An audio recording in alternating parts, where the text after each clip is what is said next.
はい、どうもこんにちは。ロイヤルブルーコーヒーのバリスタトヨです。本日はハンドドリップの入れ方についてお話ししていきたいと思うんですけども、ハンドドリップ、ドリッパーによっても入れ方は違うんですけども、通常の円錐型のハンドドリップの入れ方について、ロイヤルブルーコーヒーがいつも使っているレシピをご紹介していきたいんですけども、まずはコツをこだわりた入れ方っていうのと、あともし器具が足りないような人、例えば温度付きケトルがないとかスケールは使わないよっていう方にも使えるようなコツなんかを説明できたらなと思っておりますので、ぜひ参考にしてみてください。はい、それではね、まずコツを先にお伝えするんですけども、2つのルールを覚えてください。2倍と50。まずはですね、2倍っていうのは何が2倍かというと、蒸らしの量ですね。豆のグラム数の倍の量を入れる。例えば 15g の豆を入れると 30g のお湯を蒸らしに使うようなイメージです。ただこれはあくまで目安なので、蒸らしは全体的に濡らすことが目的なので、少し多くなってもそれは全然大丈夫です。で、50なんですけども、15g の豆を使った時に230までお湯を入れたいんですよ。それはなぜかというと、1対15の比率、抽出比率にしたいからです。で、15g の入れた時に 30g のお湯を入れます。で、残り200なので、それを50、50、50、50と4回に分けて入れるというようなイメージですね。なので 15g の場合ですけどね、倍と50というルールを覚えていってください。それ以外であれば1対15の比率で覚えていって、計算してください。その表も作っておきますので、例えば 20g だったらどれぐらいまで入れるとか、30g だとどれぐらい入れるみたいな感じの表も作っておきますので、一緒に参考していってください。はい、それではね、まず実際に入れてる様子をご覧になってください。はい、それでは実際にハンドドリップを入れていきたいと思います。まずは僕の場合はスケール用意してます。スケールのない方はね、移し替えるか必要な分だけのお湯を準備してください。で、サーバーですね。サーバーはね、入れる量よりもちょっと大きめのサイズを選んでください。大体このサイズが300ぐらいまで入れるようにしてます。で、本日のドリッパーはこちらの加藤さんのドリッパーを使っていきましょう。はい。ではね、ケニアリリーのアサリを 15g で、じゃあお湯引いていきます。これ分かりづらいかもしれないんですけど、グラニュー糖ぐらいなイメージで考えてください。紙フィルター、この接着されているところを折り曲げて取ります。で、さらにここもしっかりと折り曲げるとよりフィットしやすくなります。ではね、はい、実際に入れていきます。はい。で、まずはですね、真ん中にゆっくりと注ぎます。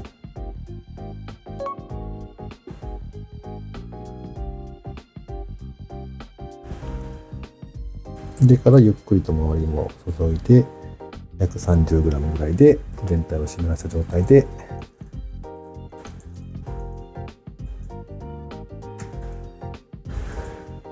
この時にちょっとこう下に取れるんですけども、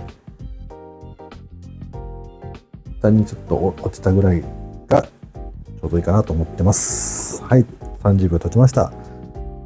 80まで出てきます。この時もね、真ん中に入れてからちょっと軽く周りに入れるというようなイメージですね。はい、80です。で、55秒のタイミングでもう50入れていきます。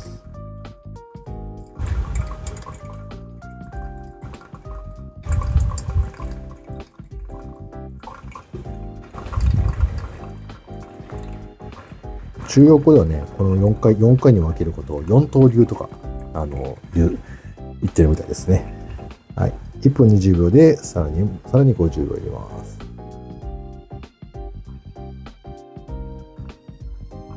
で、180ですね。はい。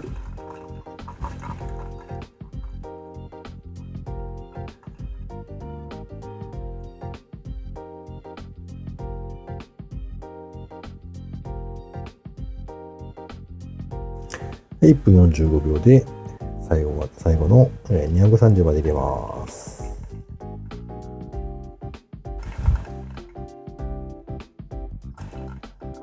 はい。これで落ちきるのを待てば完成です。はい、だいたいね、2分30秒ぐらい、効き目によって変わってくると思うんですけども、だいたい落ちたかな。はい。ドリッパーを外してもらって、軽く回す。シーンをしてみましょう。まずはね、こう香りを楽しんでもらって、今回のケニアはいい感じに焼けてますね。はい、実際の画像を見てもらいました。で、詳しくパートごとに説明していくんですけども、まずは一つの先ほども言いましたが、最初は蒸らし。豆15に対して30のお湯をゆっくり注ぎます。大事なのはそのお湯の量よりも粉全体をしっかりと湿っているかどうか、もし乾いた部分があれば少し多めに注いでも構わないと思います。でここで豆の中のガスを抜くことで後の抽出が安定するようになります。円錐型のドリッパーの場合、真ん中がものすごい粉の量が多いので、真ん中中心をまずは多めに注いでいってください。で、蒸らしは30秒なので、30秒だったら80までお湯を注ぎます。蒸らしの分を除けば 50g ですね。なので50、です。はい。ここも同じように中心部分を多めに入れていくようにしてます。実際のその粉の様子を見ながら調整していくんですけども、まずは中心から入れていくようにしてください。55秒になったらさらに50を入れて、ここで合計が130になります。で1分20秒のタイミングでもう50、ここで180になりますね。最後に1分45秒でさらに 50g を注ぎ、合計で230。そのまま落ちきるのを待ちます。抽出はおよそ2分30秒で完了すると思います。でドリッパーを外しまして、サーバーを軽く回して味を均一にしたら完成です。はい、それではね、僕のこだわりの入れ方をちょっとご紹介します。まずは同じようにね、15g の豆を測っていきましょう。はい、では引いていきます。はい、引いたんですけども、引いた後にこれを使います。はい、すでに知ってる方もいると思うんですけども、微粉こし器ですね。この中に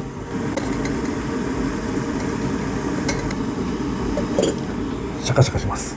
この動作によって何が起きるかというと、細かい粉と粗めの粉が分けることができます。で分けることによって何が起きるかというと、細かい微粉はコーヒーの中の成分が出やすくなってます。粗い分は一回中に浸透してから出るようになってるんで遅いんですよ。抽出速度が違うので、それを分けることによって味の出を一定にさせるようなイメージですね。はい、細かいのが中にいって粗いのがこっちに残ってます。そして同じようにフィルターを折っていきます。接着部分を折って広げた状態で折ります。ここも折り目をしっかりとつけて、はい、入れます。でここで粉を入れる前にペーパーリンスをします。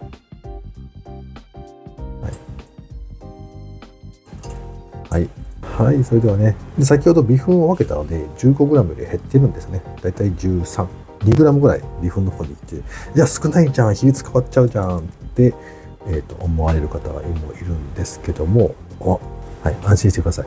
この微粉も後ほど使います。この微粉は別に悪者ではなくて、ただ単に抽出の速度が違うだけなんで、後から入れればその速度に合わせることができるみたいな。はい、では入れていきます。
130の時にこの微粉を入れていきたいと思います。サラサラサラサラ。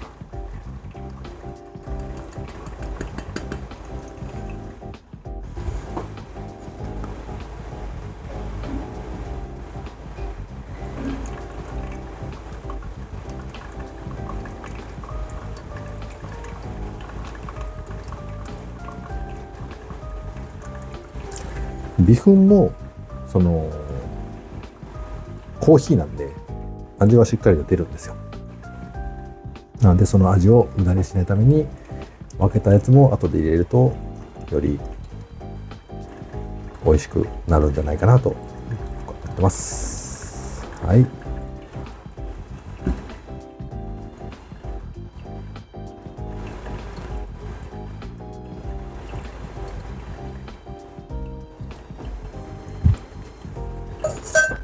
ただ毎回これをね微粉をやってるとね時間もかかるしなんでその本当にこだわった入れ方をしたい場合のみにやってます。はい。ペーパーリンスは毎回やってますね。特に手間がかかるわけではないので。はい。だいたい2分30秒ぐらいで落ちきると思うので、はい。はい。ほら、透き通ってる見えるこの感じがね。浅入りって感じでいいっすよね。ほんの少しの違いかもしれないけども、その雑味、例えば紙フィルターの匂いであったりとか、そういった邪魔するものが減ってるイメージなんで、いやこれやっぱり美味しい。こだわって入れるととても美味しくなってますね。たまにはね、ちょっといい豆を買った時ぐらいはこだわった入れ方をしてみるといいかもしれません。で、さらに美味しくするための工夫を2点ほどご紹介します。まずはペーパーリンス、お湯でフィルターを濡らして紙の匂いを取ると同時にサーバーやドリッパーを温めることができます。もう一つは微粉を分ける。ひいた粉は結構微粉というその細かい粉が入っている場合があるので、それを取り除くことで雑味を抑えてクリアな仕上がりになりやすいです。スケールがない人、何グラム入れたかわからないっていう風になるんですけども、それの場合はあらかじめ必要な量だけお湯に入れておくと、入れて沸かすと注ぎ終わるまで注げば完成量っていうのが分かりますので、必要な量だけを沸かすようにしてください。で、温度計がない場合、それも心配しません。実際に検証してみるんですけども、沸騰直後は100度、2分置くと92から95度、3分ぐらいでだいたい90度ぐらいまで落ち着くとは思います。一度他のサーバーに入れ替えると、だいたい入れる量にもよりますけども、5度から10度は下がると思うので、それも一度検証してみましょう。時間や差し替えをすることで温度調整も温度計がなくても適温に近づけることができます。ちょっと一回検証してみましょうか。はい、検証に入ります。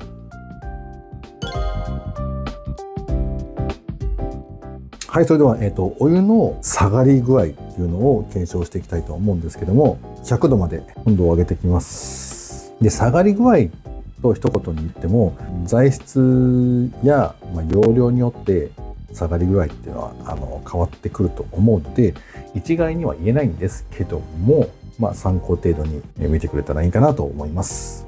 はい、100度になりました。ではね、蓋を開けた状態で、じゃあ、スタートしてもらおうか。蓋を開けたらどれぐらいで冷めるのか。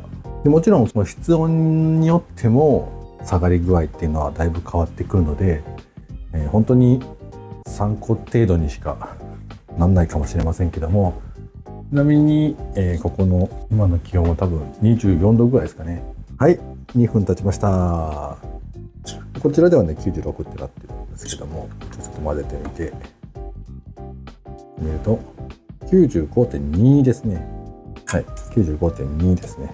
2分で95。あとちょっとですね、3分ぐらいで結構いい感じの温度になるかもしれないですね。はい、3分きました。はい、ここでちょっと軽く混ぜてあげて、92.7 ですね。92.7 はね、もう十分入れてもいい温度ですので、ここで入れても3分で入れてもらっても大丈夫です。お湯を入れる温度なんですけども、浅入りと深入りでも温度帯って結構変わってくるというか、僕の場合ですけども、深入りはちょっと温度低めで、浅入りは温度高めにする場合が多いんですけども、言ってる間にもう3、4分経ちましたね。4分きましたね。はい。ちょっと混ぜてあげて。はい。4分後は 90.5 ですね。はい、90.5。豆の個性が強いものは温度を低めにしたりとか、で浅入りすぎる場合もちょっと低めにしたりとか、なんかいろいろ調整したりとかするんですけども、はい、5分経ちました。ちょっと軽く混ぜてあげて測ってみます。はい、88.8 ですね。フィーバーですね。コーヒーを飲むのに一番適した温度っていうのが85度と言われてまして、でその85度にちなんだ85度 C という、コーヒーカフェが台湾にあります。入れる温度というよりかは飲む時の温度らしいですね。だから88から92度でコーヒーを入れると出てきたコーヒーがだいたい85度ぐらいになるんじゃないかなと思っております。はい、7分経ちました。軽く混ぜてあげて、はい、ちょうど85度ですかね。7分で85。はい、そんな感じでね。あんまり7分までいくとちょっと温度が低く、6分7分はちょっと温度が低めで5分ぐらいまでにしておきましょうかね。はい、蓋系のやつはここで一旦終了させてもらいますけども、はい、次はね、こちらの容器に入れ替えた時の温度の変化を見ていきたいと思います。これね、結構優秀で、中に見えますかね。中にこの容量が書いてあるんで、今回はどうしようかな。480、はい、沸騰しました。480gで、入れた時の温度変化を見ていきましょう。だいたい8割ぐらいね、満タンに入れた時、はい、どれぐらいの温度下がってるかっていうのを見ていきたいと思います。だいたい 94.4 なんで、5度ぐらいは下がりますね。5度ぐらい下がるんで、そしたら次は300。はい、ちょっとね、冷やしておきました。1杯分入れるんで、だから300ぐらいだと思うんで、300ぐらいまで入れた時の、どれかな、眠りがついてると楽ですね。これいいっすね。でちょっと軽くこう回してあげて、熱伝導をしてもらえると、はい、やってみましょう。はい、90度ぐらいまで下がりましたね。90.5。入れ替え300は 90.5。はい、なので半分ぐらいまで入れるとだいたい10度ぐらい下がります。8割ぐらい入れるとだいたい5度ぐらいって感じですかね。はい、参考にしてってください。はい、それではね、まとめにいきたいと思います。まず本日は 15g のコーヒー豆を使ったハンドドリップの入れ方を説明しました。で、覚え方としては倍と50、この2つのルールがありまして、蒸らしは2倍の量、つまり 15g なんで 30g 入れてください。で、その後は50ずつ4回に分けて最終的に230までできるということですね。で、抽出時間はおよそ2分30秒。2分以上であればいいと思うんですけども、2分から3分ぐらいですかね、までにしておくといいかなと思います。で、次に器具のない人の工夫なんですけども、スケール、測りでいちいちやるのがめんどくさいなっていう人は、あらかじめ必要な分のお湯を準備していただくか、ケトルを入れ替えた時に調整すればいいかなと思っています。温度計がついてなくても、大体の目安っていうのは検証しましたので、だいたい1分あたり2度ぐらい下がるようなイメージですかね。なので、3分から5分ほど待っていただいたら、ちょうどいい温度になると思います。もしくは、ケトルを移し替える方は、ケトルの半分まで入れると、だいたい約10度。8割ぐらいまで入れると、約5度下がりますので、8割まで移したら、1分ほど待っていただいたら適温になるかなと思います。で、こだわりの入れ方を2つご紹介しました。1つ目はレバリンス。3つのメリットがありまして、1つが紙フィルターの紙の匂いを落とすこと。2つ目は器具を温めること。あらかじめ温めておくと抽出に影響が少なくなります。3つ目はフィルターをドリッパーにきちんと密着させることでより安定した抽出がすることができます。2つ目のこだわりポイントなんですけども、微粉を分ける。砕いた時に発生する微粉と通常のというか、粗めのコーヒーの粉の抽出速度が違うので、分けることによって速度を合わせるというか、帳尻を合わせるようになっていますね。なので、より味が安定するようになります。で、微粉も同じコーヒーの粉なので、捨てずにそのまま使うことでもったいなくなく、さらに美味しく仕上げることができると思っています。最後に、こだわった言い方というのは、みんながみんな毎日毎日やられることではないと思うんですけども、ちょっといい豆を買った時、もしくは気分がいい時とか、こんなこだわりの入れ方をすることで、一つの楽しみになったりとか、やっぱりいつもの味が違うなっていうふうに感じることができるかもしれません。あなたに合ったコーヒーライフが見つかりますように、今後もいろんな情報を発信していきたいと思います。本日はご視聴ありがとうございました。ではまた。もしこの動画が参考になったり楽しんでいただけたら、ぜひいいねボタンを押していただけるとすごく励みになります。そしてチャンネル登録をしていただけると最新の動画がアップされた時に通知が届くので見逃さずにチェックしていただきますよ。これからも一緒に美味しいコーヒーを追求していきましょう。ではまた。